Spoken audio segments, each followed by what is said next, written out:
अस्सलाम वालेकुम। मैं आपको अभी होटल मैनेजमेंट सिस्टम के बारे में बताऊंगा। जो अभी करंटली हमारे डिफरेंट क्लाइंट्स जिस सॉफ्टवेयर को इस्तेमाल कर रहे हैं, मैं सबसे पहले आपको उस चीज़ की तरफ लेके जाऊंगा। देन उसके बाद फिर हम मुकम्मल जो चीज़ आपके साथ डिस्कस हुई वो क्या क्या है और कैसे कैसे वर्क करनी है, फिर उसकी तरफ आएंगे। ठीक है। अभी करंटली जो सिस्टम चल रहा है ना, उसमें सबसे इम्पॉर्टेंट चीज़, क्योंकि ये इन हाउस डेवलपमेंट होती है हमारी अपनी सारी की सारी, तो हमारी कोशिश ये होती है कि जो स्टाफ आपका इतना ज़्यादा यूज ट्रेंड नहीं भी है, ठीक है, बिल्कुल बेसिक लेवल पे है, तो वो भी एक सॉफ्टवेयर को इस्तेमाल कर सके। ठीक है, जो टास्क मैनेजमेंट सिस्टम होता है हमारा होटल के रिलेटेड जो होते हैं। ठीक है। अच्छा, इसी सॉफ्टवेयर के मल्टीपल इंटरफेसेस होते हैं ना। ये एक इंटरफेस ये वाला है। ठीक है। इसी के अलावा मैं आपको ये दिखा दूं, ये इंटरफेस जिसमें आपको पे रोल वगैरह ये सारा कुछ इसके अंदर आता है। ठीक है। अब आपकी मर्ज़ी होती है आप जिस तरह के इंटरफेस को यूज़ करना चाहें। अच्छा, यहाँ पे ये टॉप मेन्यू है, सारे के सारे ऑप्शन सॉफ्टवेयर के अंदर यहाँ पे होते हैं। ठीक है, मुकम्मल टास्क से के वाले से जो होटल के अंदर चलते हैं। फिर उसके बाद यहाँ पे शॉर्टकट होता है, check in, checkout, service, direct sale, account reports वगैरह जो बेसिक होती हैं वो सारी यहाँ पे आ जाती हैं।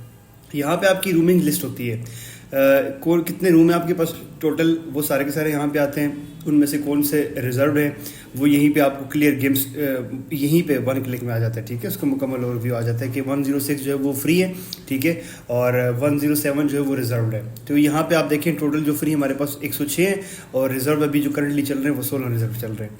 तो आप किसी रूम के ऊपर क्लिक करके उसका चेकआउट बना सकते हैं, या यहीं पर रसीद देख सकते हैं कि भाई ये कौन बंदा है यहाँ पे, उसका CNC क्या है, उसकी कंपनी अगर किसी कंपनी के थ्रू आया हुआ है। ठीक है, पासपोर्ट नंबर, उसका होम एड्रेस वगैरह, पेमेंट मोड जो था वॉक इन था या वगैरह वगैरह, वो हम आगे डिस्कस करेंगे।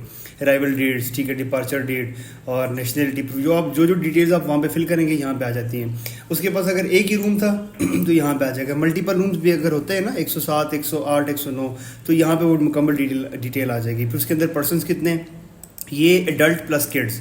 ठीक है, तो देन उसके बाद रेट क्या डिसाइड हुआ, उसके बाद जो अगर टैक्स आप लगाते हैं ना, स्टैंडर्ड टैक्स जो चार्ज होता है वो STS अगर आप लगाएंगे वो लग के 18,500 रुपये यहाँ पे आ जाता है। ठीक है, मैं टैक्स लगा के भी आपको दिखा दूंगा बाद में।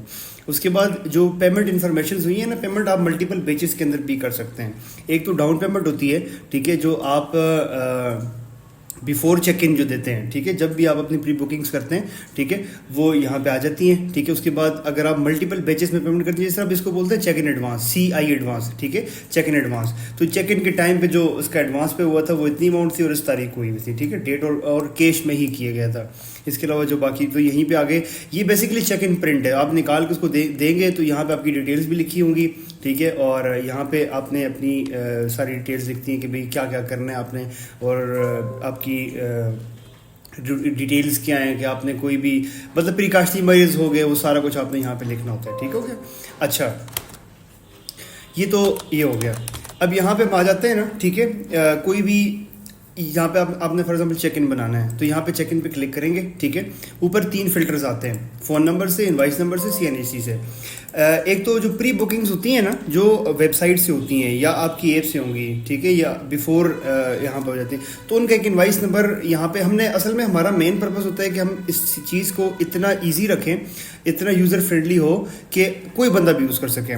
तो यहाँ पे आप B लिख के ना आगे वो इनवाइस नंबर लिखेंगे, जो भी उसका प्री बुकिंग इनवाइस नंबर होगा जो उसको पोर्टल पे शो हो रहा होगा, तो यहाँ पे वो सारा डेटा उठा लेगा और उसकी मुकम्मल डिटेल्स भी, किसकी पेमेंट इन्फॉर्मेशन क्या थी। ठीक है, ये देखिए प्री बुकिंग एडवांस है जो वो वहाँ पे वेबसाइट पे पे करता है। ठीक है, और यहाँ पे चेक इन एडवांस है जो चेक इन के टाइम पे करेगा।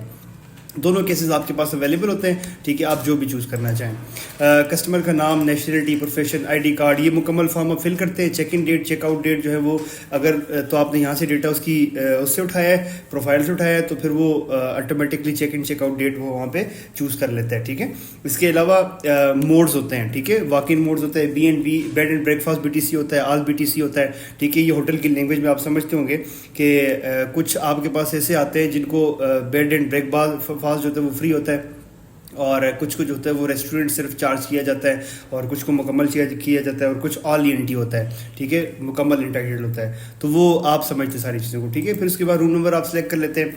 देन जब आप रूम नंबर सेलेक्ट करते हैं उसके मुताबिक वो रेंट ऑटोमेटिकली बना देता है। आप नंबर ऑफ अडल्ट और नंबर ऑफ किड्स मेंशन करते हैं, नंबर ऑफ डेज मेंशन करते हैं, ठीक है। तो जैसे ही आप चेक इन और चेकआउट डेट मेंशन करेंगे, नंबर ऑफ डेज ऑटोमेटिकली खुद कैलकुलेट हो जाते हैं। उसके मुताबिक उसका टोटल टैक्स और पर नाइट वो बन जाता है। उसमें से आप अगर डिस्काउंट देना चाहें ना तो ये आपके पास होता है, लेकिन ये अगर आपने अपने स्टाफ को ये ऑप्शन अलाउ किया हुआ है कि वो डिस्काउंट दे सके तो वो दे सकता है, अदरवाइज नहीं दे सकता, ठीक है। यहाँ पे आप उसकी मुकम्मल पेमेंट की इन्फॉर्मेशन होगी। वो 1 बैच में करता है, 2 में करता है, 5 में करता है, वो मुकम्मल उसकी एक डिटेल एक टेबल बनता जाता है, ठीक है। तो ये सारा यहाँ पे उसको सेव करेंगे, उसका चेक इन बन जाता है।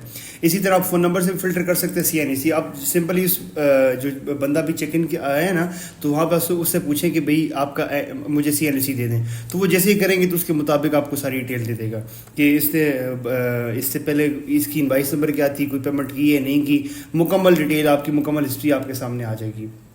तो ये तो चेक इन हो गया। इसी तरह जब वो चेक इन हो जाता है ना उसके बाद रूम में चला जाता है, ठीक है। रूम में अब उसको पानी चाहिए, उसको खाना चाहिए, कुछ भी चाहिए, वो उसकी सर्विस के अंदर आ जाता है, ठीक है।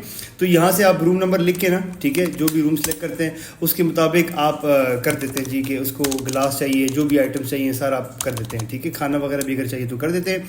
उसके बाद असाइन पर्सन होता है कि आपने ये काम किसको असाइन किया है। तो जिसको असाइन करेंगे ना उसके पास एप्लीकेशन के ऊपर या पोर्टल के ऊपर उसके पास एक नोटिफिकेशन शो हो जाएगी ऐप के ऊपर। तो वहाँ से वो देखेगा कि भी मेरे नाम पे ये साइन किएगा और मुझे इस रूम में ये चीज़ पहुंचानी है, ठीक है। और इसके साथ साथ एक और चीज़ भी होती है यहीं पे कि टैक्स भी यहाँ पे किचन के अंदर आप प्रिंट वगैरह लगाते हैं ना, ठीक है। तो वहाँ पे ऑटोमेटिकली जैसे ही ये पोस्ट करेंगे इसका स्टेटस पेंडिंग होगा बाय डिफ़ॉल्ट। तो जैसे ही पोस्ट करेंगे तो वहाँ पे किचन में प्रिंटर जो लगा होगा वहाँ से एक प्रिंट निकल के आ जाएगा। तो वहाँ पे जो बंदा भी होगा जो उसको हैंडल कर रहा होगा वो उठा के वो प्रिंट निकाल के उसके मुताबिक चीज़ें वगैरह पूरी करके ना, जो आपका सर्विस काउंटर होता है बेसिकली, तो वो रूम में पहुंचा देगा। और यहाँ पे जैसे ही करते हैं ना ये जितने भी आप वहाँ से पंच करते जाएंगे ये पेंडिंग में शो होता जाता है कि भाई 107 रूम नंबर 107 की सर्विस पेंडिंग है, इसको बीफ कबाब पहुंचाना था उधर रूम में। तो ये सारा आ जाता है। प्रिंट करें, रिफ्रेश करें, सेव करें, सारी डिटेल यहीं पे आते हैं और साथ में टैक्स भी जितने % आपने मेंशन करना होता है वो हो जाता है। सम टाइम ये होता है कि आपका कस्टमर ये कहते हैं कि जो कोई चीज़ मंगाता है ना तो वो वहीं पे फैसला करेगा कि भाई ये पेमेंट मैंने यहाँ पे करनी है, चेकआउट के टाइम पे करनी है। आपके पास सारे ऑप्शंस होते हैं। अगर वो ऑन द स्पॉट वहीं पे पेमेंट करते हैं तो वहीं पे आपने अगर कैश में की पेमेंट तो वहाँ से कैश ले लेंगे, ये बंदा ला के फिर काउंटर पर जमा करवा देगा। तो ये मुकम्मल इसके पास ऑप्शन होता है। अगर नहीं है तो वो आप सेव करते जाएंगे, डालते जाएंगे, उसके अकाउंट में पैसे डलते जाते हैं, चेकआउट के टाइम पे मुकम्मल डिसाइड होता है।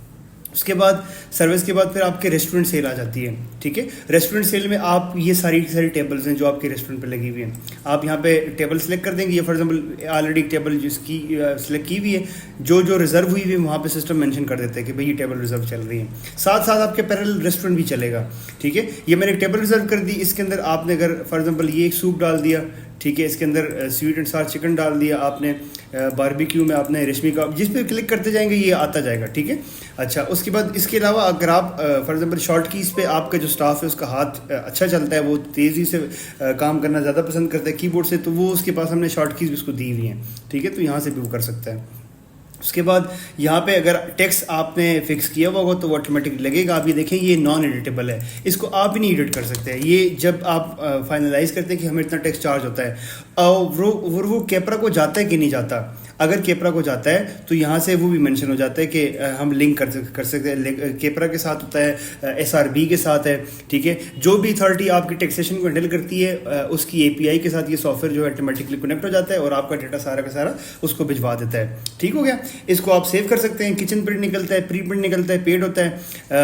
फॉर एग्जाम्पल वो खाना खा लेते हैं, फिर उसके बाद कहते हैं जी कि ये जो ऑर्डर है मेरा ये मेरे रूम में के खाते में डाल दें, ठीक है। अभी पेमेंट मैं नहीं कर रहा, चेकआउट के टाइम पे करूँ, तो यहीं से आप शिफ्ट रूम पे क्लिक करेंगे, रूम नेम, और जैसे ही रूम नेम डालेंगे उसकी बुकिंग ID और नेम और पर्सन वगैरह वगैरह ये सारी डिटेल्स आपके पास आ जाएगी और वो सेव करेंगे तो ऑटोमेटिकली शिफ्ट टू रूम हो जाएगा, ठीक है।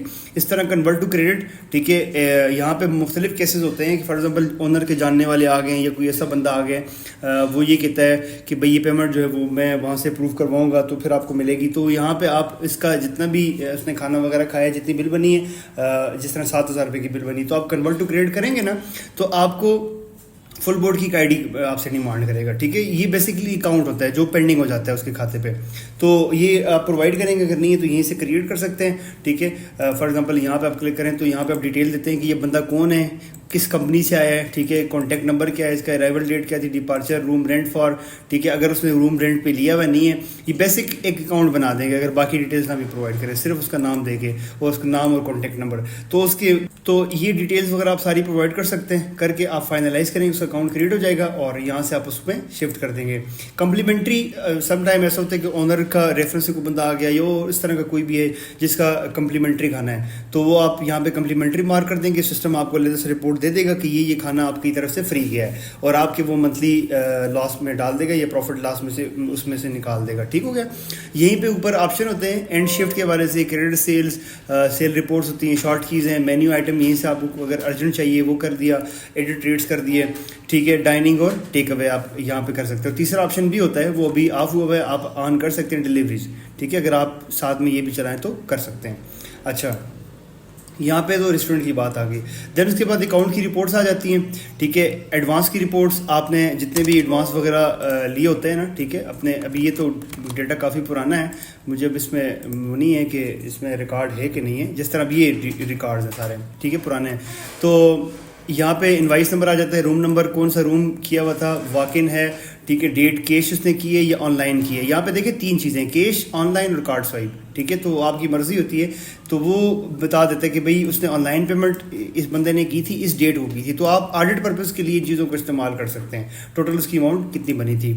इस तरह ये रूम्स थे, उसके बाद डेट और उसने पेमेंट कैसे की है, ठीक है, ये सारी डिटेल्स आपके पास ऐसे आ जाती है। और यहीं पर नीचे टोटल का उसका फिगर आ जाता है, ठीक है, कि उसकी टोटल या इस जो आपने डेट सेलेक्ट की है इसकी टोटल अमाउंट कितनी बनती थी, जो कैश में पेमेंट्स आई हैं उसका टोटल कितना था, ऑनलाइन का टोटल कितना था और कार्ड स्वाइप कितना था, ठीक हो गया। अच्छा, यहाँ पे तो ये एडवांस की रिपोर्ट्स हैं। देन चेकआउट की रिपोर्ट डेली बेसिस पे जब आपको अपने क्लोजिंग करनी पड़ती है तो वहाँ पे सिस्टम आपको चेकआउट की रिपोर्ट भी देता है। यहाँ पे आपको बता देते हैं कि भाई वॉक इन वालों को इधर कर देते हैं और क्रेडिट और ईएनटी वालों को इधर कर देता है, ठीक है। आपको अलग से रिपोर्टिंग देगी दोनों की, क्योंकि आप ये आपको अलग से अमाउंट बताएगा कि आपने क्रेडिट और ईएनटी पे आज सारा क्या किया है। जाहिर बात है ओनर को पता तो चलना चाहिए कि आज मेरे होटल पे क्रेडिट के ऊपर क्या किया गया है, ठीक है, और ईएनटी जो फ्री वाले थे वो क्या क्या था, उनकी मोड यहाँ पे होते हैं। और यहाँ पे जो वॉक इन वाले होते हैं ना सारे के सारे, उनकी टोटल अमाउंट होती है, विदाउट सेल टैक्स होती है, फूड सेल कितनी हुई है, सेल टैक्स कितना लगा, टोटल अमाउंट कितनी बनी है। देन उसके बाद कैश में क्या प्रोसेसिंग हुई है, ऑनलाइन पे क्या हुई है और कार्ड स्वाइप पे क्या हुई है, और टोटल सबको मिला के क्या हुआ। और अगर कोई रिफंड था तो यहाँ पे आ जाता है। समटाइम ऐसा भी होता है कि रिफंड के केसेस भी आते हैं। तो यहाँ पे मुकम्मल डिटेल्स अगर मैं इसमें कुछ डेटा पिक करूँ तो मैं आपको दिखा सकूँगा ईजिली। इसमें कुछ रिकॉर्ड अगर मुझे मिल जाए, अब ये देखें, ठीक है, जिस तरह ये आ गया ना इनवाइस नंबर, ये उसके 3 रूम उसने किए थे, ये चेकआउट की रिपोर्ट है, ठीक है। उसमें रेंट कितना था, फूड कितना जब उसने स्टे किया उसके टोटल फूड पे कितना खर्चा आया है, सेल टैक्स कितना लगा है, टोटल अमाउंट कितनी थी, ठीक है। ये जो सेल टैक्स होता है ना, ये डायरेक्टली आपकी जो टैक्सिंग अथॉरिटी होती है ना, केपरा वगैरह हो गया, एसआरबी हो गया या एफबीआर हो गया, या जो भी आप बताएंगे उसके मुताबिक ये डायरेक्टली भी उनको जाता है। उनकी एपीआई के साथ अगर आप लिंक करवाना चाहें तो सिस्टम के अंदर ऑप्शन होता है कि आप उसको लिंक कर सकते हैं, तो वो ये रिकॉर्ड सारा उनको भी जाता है, ठीक है। तो मंथली एक रिपोर्ट आप निकाल देते हो और एक उनके पास ऑलरेडी भी होती है, उसके मुताबिक आपको टैक्स जमा करना पड़ता है। टोटल आ गया। देन सारे एडवांसेस, अगर आपको एडवांस कोई था, ठीक है, तो वो यहाँ पे आ जाएगा, अदरवाइज अगर उसने कार्ड स्वाइप के टाइम पे किए तो कर देंगे, ठीक है। ये सारी डिटेल्स आती है, कोई डिस्काउंट वगैरह जाता है, रिफंड वगैरह अगर कहीं पे हुआ है तो मैं आपको दिखाता हूँ। ये देखिए इसका टोटल इतना रिफंड हुआ है इस इनवाइस नंबर का। तो ये सारी डिटेल्स हैं। यहाँ पे आप नीचे देखें तो आपको ये टोटल वगैरह भी मिल जाता है और इसी तरह नीचे डिटेल्स आ जाती है सारी की सारी। उसके बाद यहाँ पे ब्रेकफास्ट की रिपोर्ट, फुल बोर्ड, ठीक है। और फुल बोर्ड बेसिकली ये होता है कि आपके पास बल्क में ग्रुप्स आते हैं, ठीक है, जो किसी भी कंपनी के हिसाब से होते हैं। किसी कंपनी ने कोई मीटिंग्स वगैरह करनी है, उनको 1 रात का स्टे चाहिए, 2 का चाहिए, उनको मीटिंग हॉल्स चाहिए, ठीक है, उनका आप लेदर से चार्ज करते हैं, तो उसकी एक मुकम्मल इनवाइस लेदर से बनती है, ठीक है। तो वो फुल बोर्ड की रिपोर्ट यहाँ पे आ जाती है। फिर इस तरह क्लीनलीनेस रिपोर्ट आ जाती है कि क्या जो आपके लड़के थे उन्होंने क्या क्या काम किया, कितना कितना काम किया, किस टाइम उन्होंने सफाई की, मुकम्मल रिपोर्ट आ जाती है। इस तरह ब्रेकफास्ट की रिपोर्ट होती है। ब्रेकफास्ट में मुकम्मल डिटेल आपके पास आ जाती है कि कौन से दिन में कितने बंदों ने, क्योंकि सम टाइम ऐसा भी होता है कुछ होटल्स में ब्रेकफास्ट में बूफे सिस्टम होता है। तो बूफे में ये होता है कि आपको पता होता है कि भाई कितने बंदे थे और कितने रूम्स लगे हुए थे उन रूम्स में। आपके पास देखिए, मैं आपको एक चीज़ बता दूं, तो ये मुकम्मल डिटेल होती है किसी भी डेट की कि कौन कौन से रूम्स थे और उसमें नेम्स क्या थे उन बंदों के, जो मेन बंदा था, और उसमें टोटल एडल्ट्स कितने थे और किड्स कितने थे। जिस तरह ये 2 एडल्ट्स थे और 1 किड था, उसके मुताबिक आपके जो बंदा होता है, जो जिस टाइम आपका बुफे चल रहा होता है ना, उस टाइम वो अलाउ करते हैं कि भाई देख के कि कितने बंदे, क्योंकि आप सम टाइम ऐसा भी होता है ना कि ब्रेकफास्ट में एक्स्ट्रा भी चार्ज करते हैं अगर पर्सन ज़्यादा हैं, ठीक है। सम टाइम आप 2% कम्प्लीमेंट्री कर देते हैं, सम टाइम 3 होता है, तो आपके मुताबिक होता है सारा कुछ। ये मैंने आपको मोटी मोटी डिटेल्स बता दी। अब यहाँ से अगर बैकेंड पे जाए ना, जिस तरह फर्ज मैं रेस्टोरेंट में आता हूँ, तो यहाँ से स्टॉक इन स्टॉक आउट कैसे मैनेज करते हैं। यहाँ पे आप अपनी स्टॉक को परचेज करते हैं, ठीक है। जितनी भी आपने रॉ मटेरियल होता है ना, आप यहाँ से परचेज करेंगे, देन उसके बाद उसकी मैन्युफैक्चरिंग होती है, ठीक है। जितना भी आप यहाँ से सेल कर रहे होते हैं ना, तो मैं आपको अगर रिपोर्टिंग के बाद में बताऊँ ना, तो आपको सिस्टम बता देता है stock utilisation report for example. अगर आप ये देखना चाहें ना, तो उसमें ये होता है कि अभी यहाँ तो खाली है रिपोर्ट सारी, उसमें सिस्टम आपको ये बताता है कि आपने कितना रॉ मटेरियल इस्तेमाल कितना किया, आपको करना कितना चाहिए था, आपके स्टॉक इन कितना हुआ, स्टॉक आउट कितना हुआ। ये मुकम्मल रिपोर्ट आपके पास आ जाती है, हर दिन की आती है, हर मंथ की आती है, जो भी रेंज आप लेकर उसके मुताबिक आपके पास आ जाती है। ठीक हो गया। इसी तरह आपने जो स्टॉक परचेजिंग की होती है अपने वेंडर से, ठीक है, तो उसके मुताबिक उनके लेजर्स भी बनते हैं, ठीक है, कि किस वेंडर के कितने पेमेंट हमने पे करनी है, कितनों को कर दिए, ठीक है, ये सारी डिटेल्स आ जाती है। इसी तरह जो आप बैंक अकाउंट्स के ऊपर काम कर रहे होते हैं, जिस बैंक के आपने अगर मल्टीपल बैंक्स रखे होते हैं ऑनलाइन पेमेंट्स के लिए, तो हर बैंक की अपनी एक ट्रांजेक्शन या डिटेल्स निकलती हैं सारी की सारी। ठीक हो गया। किसी भी मंथ की रेंज में आप निकाल सकते हैं। इसी तरह यहाँ पे आप आ जाए ना, तो आप अपना पे रोल भी कंप्लीट मैनेज कर सकते हैं। जिस तरह अब यहाँ पे हैं, तो ये पे रोल मैनेजमेंट होती है, ठीक है। इसी का मैं आपको दूसरी यूआई में बता दूं, अगर यहाँ पे आप आते हैं पे रोल के अंदर आप अपनी स्टाफ की अटेंडेंस वगैरह होती है। स्टाफ देखिए फॉर एग्जांपल यहाँ पे मैं अगर लॉग इन करता हूँ, पे रोल के अंदर आता हूँ, ठीक है, स्टाफ अटेंडेंस, तो यहाँ पे आप मैनुअली भी, अगर आपने मशीन नहीं लगाई हुई तो आप मैनुअली भी अटेंडेंस लगा सकते हैं, ठीक है। उनका check in time checkout time डाल कर लगा सकते हैं, जो भी स्टाफ आपने ऐड किया होगा, और बल्क अपलोड भी कर सकते हैं। और तीसरा, ऑटोमेटिकली अगर आपने मशीन लगाई हुई तो डेटा ऑटोमेटिकली इसके पास खुद ब खुद आ जाता है पर डे का। आप तो जैसे ही आपने डिस्कशन की थी एरोटा के हिसाब से, तो जो आपने मेंशन किया होता है ना, जो आपने अपनी बजटिंग की होती है आपके अकाउंट मैनेजर ने, तो उसके मुताबिक जो भी आपने जो अटेंडेंस वगैरह वहाँ पे चेक इन चेकआउट टाइम होता है, उसके मुताबिक सिस्टम खुद आवरली उनके टोटल सैलरी कैलकुलेट कर लेते हैं कि कितनी बनती है, ठीक है। इस तरह स्टाफ की अगर लीव का हिसाब हो, एक्स्ट्रा कोई कमीशन या बोनसेस आपने रखे हुए हैं, ओवर टाइम्स हैं, बोनसेस, फाइनलाइज सैलरी,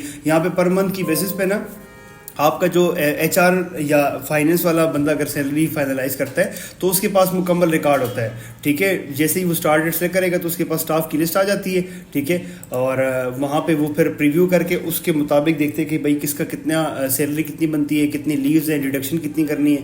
यहाँ भी नीचे एक उसकी पूरी एक टेबल बन जाता है, ठीक है। उसके मुताबिक देखते हैं कि पूरे मंथ उसका प्रिंट भी निकाल सकता है, ठीक है, और ओनर से भी वेरीफाई करवा सकता है, और जो भी आपका अपना इंटरनल प्रोसीजर होता है उसको हैंडल करने का, तो उसको उसके मुताबिक तो हैंडल करेगा। बाकी इस तरह की सारी रिपोर्टिंग होती है। आपके एक्सपेंसेस की रिपोर्ट्स होती है, कैश एंड क्रेडिट्स की रिपोर्ट होती है, पेमेंट की रिपोर्ट होती है, बैंक डिटेल्स होती है, इनकम शीट होती है, ठीक है। नॉर्मली जो पाकिस्तान में ख़ास तौर पे चल रहा होता है, उसमें जो 3 स्टार्स या अप टू 4 स्टार तक भी आपके लिए जो सबसे आसान तरीन रास्ता होता है, वो क्या करते हैं, आप इसके साथ ERP यूज़ करते हैं। यहाँ से जो आपको अकाउंट की रिपोर्ट्स मिलती है ना, चेकआउट रिपोर्ट फॉर एग्जांपल, जो सिस्टम बना के देता है आपको, आज की दिन की जो टोटल अमाउंट रिसीव हुई है वो ये हुई है, ठीक है। वॉक इन की मद में, क्रेडिट की मद में, आप क्या करते हैं, यहाँ से ये जो सेल्स होती हैं उठा के अपने ERP में बुक करते हैं, ठीक है। तो ERP क्या करता है, वहाँ पे उसके पास मुकम्मल हिसाब होता है आपके एसेट्स का, आपकी लाइबिलिटीज़ का, आपकी कैपिटल का, मुकम्मल उसने रखा होता है, और आपके सप्लायर्स का, ठीक है, हर चीज़ उसके पास होती है, ठीक है। मूवेबल एसेट, फिक्स एसेट, ये फिर बहुत सारी चीज़ें जो आपका ERP मैनेज करता है। यहाँ से इसका काम सिर्फ इतना होता है, आपके जो टास्क, जो होटल के टास्क होते हैं ना, जो बंदा मैनेज कर रहा होता है, यहाँ से वो सेल्स शाम को नेक्स्ट डे जब भी होता है वो ERP आपके अकाउंट मैनेजर को सबमिट कर देता है। वो क्या करते हैं, यहाँ से सेल्स बुक करता है, ठीक है। फिर क्या होता है कि उसके बाद जो सेल्स वगैरह उसकी सारी कंप्लीट बुक हो जाती है ना, फिर वो अपने एक्सपेंसेस वगैरह मार करता है अपने ईआरपी में, ठीक है। उसके मुताबिक अपनी सेल्स अपने एक्सपेंसेस वगैरह मार करके सारे के सारी अमाउंट बना के फिर वहाँ से एक कंप्लीट फाइनेंशियल रिपोर्ट निकलती है। वो आपको आपके बिजनेस की मुकम्मल डिटेल बताती है कि आपके होटल ने इस पूरे मंथ में सेल कितनी की, आपके एक्सपेंसेस किस किस तरह के आए, और आपने फाइनलाइज इस पूरे मंथ में क्या प्रॉफिट क्रिएट किया, और वो प्रॉफिट जो है वो आपकी बैलेंस शीट में कहाँ पे स्टैंड करता है। ये चूंकि ईआरपी की सेटिंग इस तरह की होती है कि हर अकाउंट मैनेजर जो है वो खुद अपनी बनाता है, ठीक है, चार्ट्स ऑफ अकाउंट वो खुद बनाता है। वो उसको पता होता है कि मेरे इस होटल या मेरे इस प्रॉब्लम जो बिजनेस को मैंने मैनेज करना है, इस प्रॉब्लम की सोल्यूशन को करने के लिए कितने चार्ट्स ऑफ अकाउंट चाहिए होंगे। उसके